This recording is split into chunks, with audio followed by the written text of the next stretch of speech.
श्री शिवाय नमस्तुभ्यम दोस्तों, creative India by Anushree channel में आप सबका बहुत स्वागत है।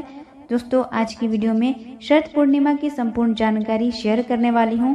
शरद पूर्णिमा का शुभ मुहूर्त कब है? शरद पूर्णिमा के दिन आपको चांद की रोशनी में खीर किस समय किस मुहूर्त में रखना है और कैसे रखना है। शरद पूर्णिमा के दिन 5 ऐसे उपाय कौन से करें जिन उपाय को करने से आपके घर में धन की वृद्धि होती है। दोस्तों, शरद पूर्णिमा का दिन लक्ष्मी वृद्धि के अपार वृद्धि के लिए उत्तम दिन माना जाता है। यदि आप कर्ज से मुक्ति पाना चाहते हैं, संतान प्राप्ति की कामना रखते हैं, पुत्र प्राप्ति की कामना रखते हैं, आरोग्य प्राप्ति की कामना रखते हैं, सभी कष्टों का निवारण करने वाला यह दिन शरद पूर्णिमा का दिन माना जाता है। तो आज के दिन माता लक्ष्मी रात्रि के समय भ्रमण करने पृथ्वी लोक पर आती हैं और जो भी व्यक्ति, जो भी भक्त माता लक्ष्मी की आराधना में, मंत्र जाप, पूजा पाठ में लगा होता है, माता लक्ष्मी की उसके ऊपर सदैव कृपा बनी रहती है। शरद पूर्णिमा के दिन माता लक्ष्मी का पूजन कैसे करें, माता लक्ष्मी की पूजा में कौन कौन सी सामग्री का प्रयोग करना है, दीपदान कैसे करें, माता लक्ष्मी के लिए दीप कैसे प्रज्वलित करें, धन प्राप्ति, धन वृद्धि के लिए कौन से ऐसे उपाय हैं जिन उपाय को करने से माता लक्ष्मी की सदैव आपके ऊपर कृपा बनी रहे, इन सभी बातें आज की वीडियो में शेयर करने वाली हूं। और यदि रात्रि के समय चांद नजर ना आए तो उसमें क्या करें, उस समय हम भगवान चंद्रदेव की पूजा कैसे करें, अर्घ कैसे दें, ये सभी बातें शेयर करने वाली हूँ। तो वीडियो को अंत तक जरूर सुनिएगा, बहुत ही लाभकारी और बहुत छोटी छोटी बातें बताने वाली हूँ। शुरू करते हैं अपना वीडियो। दोस्तों, शरद पूर्णिमा के दिन माता लक्ष्मी के पूजन के लिए सर्वोत्तम दिन माना जाता है। आज के दिन यदि माता लक्ष्मी की पूर्ण विधि विधान से, पूर्ण श्रद्धा भाव से, पूर्ण रूप से समर्पित उनकी पूजा की जाती है, उनके मंत्रों का जाप किया जाता है, माता लक्ष्मी के कनक स्त्रोत का पाठ किया जाता है, आज के दिन श्री सूक्तक का पाठ किया जाता है। आज के दिन ये सभी कार्य धन प्राप्ति, लक्ष्मी वृद्धि के लिए, माता लक्ष्मी की कृपा प्राप्त करने के लिए सभी भक्त यह उपाय करते हैं। पूर्णिमा के दिन दूध या दूध से बनी चीजों का या सफेद वस्तु का दान करना आवश्यक होता है। दूध से बनी चीजें जैसे कि आप खीर का दान कर सकते हैं। यदि आप खीर का दान नहीं कर सके तो चावल, दूध और चीनी करके आप दान कर सकते हैं किसी मंदिर में, या किसी जरूरतमंद को आप ये सब चीजें, वस्तुएं दान कर सकते हैं, लेकिन दान अवश्य करें। यदि आप आज के दिन किसी ब्राह्मण को सफेद वस्तु का दान कर रहे हैं या खीर का भोजन करा रहे हैं तो साथ में दक्षिणा अवश्य दें। दक्षिणा देना बहुत ही सर्वश्रेष्ठ माना जाता है। पुराणों में माना गया है कि यदि आप 10 रुपये या 11 रुपये का दक्षिणा देते हैं तो उतने ही आपको किसी न किसी रूप में, किसी न किसी तरीके से आपको 10 गुना होकर मिलते हैं। तो दक्षिणा आज के दिन आप जरूर रखें। तो पूर्णिमा का दिन, शरद पूर्णिमा का दिन सभी कष्टों से निवारण का उत्तम दिन माना गया है। दोस्तों, पूर्णिमा का दिन आंखों की रोशनी की वृद्धि के लिए उत्तम दिन माना गया है। शरद पूर्णिमा के चांद की रोशनी को 5 से 7 मिनट तक देखने के बाद और चांद की रोशनी में रखी हुई खीर का भोग लगाने के बाद, प्रसाद रूप ग्रहण करने के बाद से आपकी आंखों की रोशनी में वृद्धि होती है, आंखों की रोशनी बढ़ने लगती है। ध्यान रखें कि पीपल की पूजा आज के दिन की जाती है, लेकिन जल नहीं चढ़ाया जाता है। पीपल की पूजा रविवार के दिन किया जाता है, लेकिन पीपल के वृक्ष में जल नहीं दिया जाता है। इस बात का आप जरूर ध्यान रखें। जो भी स्त्रियां या महिलाएं पूर्णिमा का व्रत धारण कर रही हैं, तो पूर्णिमा का व्रत का पारण आप कब और कैसे करें। तो पूर्णिमा का व्रत का पारण यदि आप करते हैं तो चांद, भगवान चंद्रदेव को अर्घ देने के बाद ही और चंद्र की रोशनी में रखी हुई खीर का भोग लगाने के बाद ही, उसको प्रसाद रूप में ग्रहण करने के बाद ही आप अपने व्रत का पारण करें। इस बात का जरूर ध्यान रखें। दोस्तों, यदि आप भगवान चंद्रदेव को जल अर्पित कर रहे हैं, अर्घ दे रहे हैं, तो अर्घ देते समय कलश में, यानी जो भी आपके पास पात्र है, उस पात्र में 1 लोटा जल भर लें। उसमें रोली, अक्षत, कुमकुम, लाल या सफेद रंग का फूल यानी पुष्प डालकर ही भगवान चंद्रदेव को अर्घ दें। कोशिश करें कि आज के दिन नमक का सेवन करने से बचें। नमक का सेवन पूर्णिमा के दिन नहीं किया जाना चाहिए। तामसी भोजन का प्रयोग बिल्कुल ना करें। आज के दिन घर का कोई भी सदस्य आज के दिन लहसुन, प्याज जैसी चीजें या तामसी भोजन का प्रयोग घर में बिल्कुल ना करें। मांस, मदिरा का प्रयोग ना करें। घर में कटु वचनों का, लड़ाई झगड़ों का माहौल, क्लेश जैसा माहौल नहीं बनना चाहिए। आज के दिन माता लक्ष्मी का सुमिरन करते रहें, माता लक्ष्मी का मंत्रों का जाप मन ही मन में स्मरण करते रहें, और हो सके तो परिवार या पूरे परिवार के सदस्यों के साथ या आप अकेले ही माता लक्ष्मी का ध्यान करने, उनकी विधि विधान से पूजन करने के लिए रात का जागरण अवश्य करें। दोस्तों, रात को जागरण करने के कारण ही इसे कोजागरी पूर्णिमा भी कहा जाता है। इस दिन माता लक्ष्मी रात के समय भ्रमण करने पृथ्वी लोक पर आती हैं और देखती हैं कि कौन कौन उनकी भक्ति में, उनकी पूजा पाठ में लगा हुआ है। जो भी व्यक्ति रात्रि के समय माता लक्ष्मी की पूजा में लगा रहता है, उनकी पूजा आराधना करते हैं, उन पर उनकी कृपा सदैव बनी रहती है। दोस्तों, अब बात करते हैं कि जो भी स्त्रियां या महिलाएं जो भक्त पूर्णिमा का व्रत कर रहे हैं और पूर्णिमा का व्रत रविवार को है और जो सोमवार को व्रत धारण करते हैं, यानी सोमवार का व्रत धारण करते हैं, तो वो व्रत का पारण कैसे करें और सोमवार का व्रत कैसे धारण करें। तो पूर्णिमा का व्रत यदि आप धारण कर रहे हैं और पूरा व्रत करने के बाद कई जगहों पर तो पूर्णिमा का व्रत का पारण रात में ही कर लेते हैं, जैसे कि पूर्णिमा को चंद्रदेव को अर्घ देने के बाद और रात्रि में शरद पूर्णिमा की चांद की रोशनी में उस खीर का प्रसाद ग्रहण करने के बाद ही कई जगहों पर अपने नियम अनुसार, रीति रिवाजों के अनुसार पूर्णिमा का व्रत का पारण कर लेते हैं। पर कई भक्त सुबह पूर्णिमा का व्रत का पारण करते हैं। तो ऐसे में आप यदि आप सोमवार का व्रत धारण कर रहे हैं तो सोमवार का व्रत कैसे धारण करें।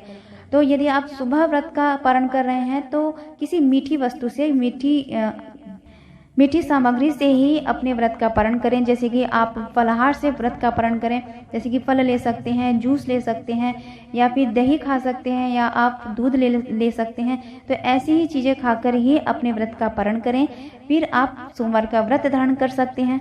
ध्यान रहे, आप अनाज का सेवन बिल्कुल नहीं कर सकते। इस बात का विशेष ध्यान रखें कि पूर्णिमा के व्रत में अनाज ना लेकर ही फलों से फलाहार करके ही अपने व्रत का पारण करें। तो अब बात करते हैं पूर्णिमा की शुभ तिथि प्रारंभ कब हो रही है। तो 9 अक्टूबर सुबह 3:41 से पूर्णिमा की तिथि प्रारंभ हो रही है और तिथि समाप्त हो रही है 10 अक्टूबर सुबह 2:25 तक। चंद्रोदय का समय रहेगा 9 अक्टूबर शाम 5:58 के बाद। शरद पूर्णिमा पर बन रहा है खास योग। शरद पूर्णिमा का चंद्रोदय का समय रहेगा। इस साल शरद पूर्णिमा पर काफी संयोग बन रहा है, शुभ संयोग बन रहा है।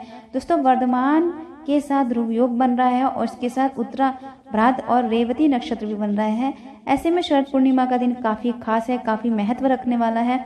इन शुभ योग में आप कोई भी पूजा करते हैं, मंत्र जाप करते हैं किसी कामना के लिए, किसी कामना की सिद्धि के लिए, कार्य सिद्धि के लिए, तो वह अवश्य पूर्ण होती है। शरद पूर्णिमा को कोजागरी पूर्णिमा, कौमुदी व्रत के नाम से भी जाना जाता है। इस दिन माँ लक्ष्मी समुद्र मंथन के दौरान प्रकट हुई थी और इस दिन माँ की पूजा विधिवत तरीके से करने से सुख, समृद्धि, धन, वैभव की प्राप्ति होती है। अब बात करते हैं शरद पूर्णिमा के दिन आप स्नान दान कैसे करें।